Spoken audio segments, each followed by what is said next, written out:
the size of images of an object formed by thin lens are equal when object is placed at two different positions.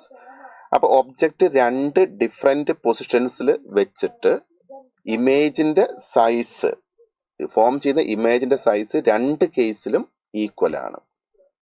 വെച്ചിരിക്കുന്നത് position 8 സെൻറ്റിമീറ്ററിലും 24 സെൻറ്റിമീറ്ററും from ലെൻസിൽ എങ്കിൽ focal length of lens is.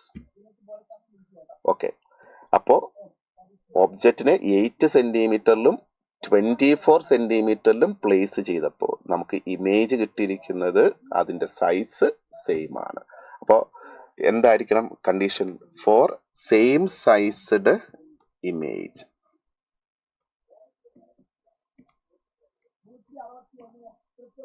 Image at two different position of object. At two different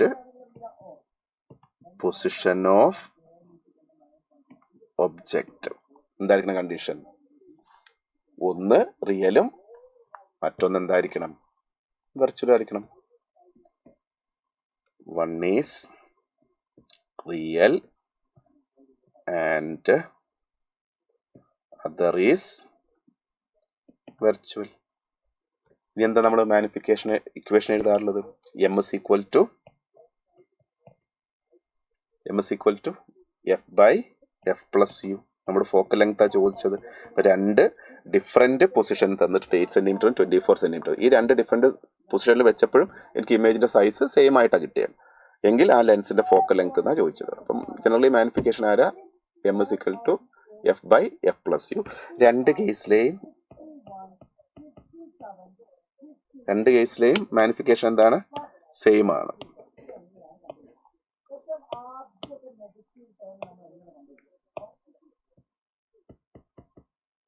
okay, അപ്പോൾ f by f -8 u negative ആണ്.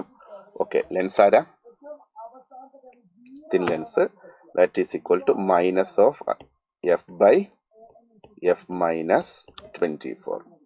Okay, that is f minus 8 is equal to 24 minus f. തിരിച്ച് എഴുതിയാൽ പോരെ? ശരിയല്ലേ? Okay, അപ്പോൾ 2f is equal to 24 plus 8 32. Therefore f is equal to 32 by 2, that is equal to 16 centimeter. Okay.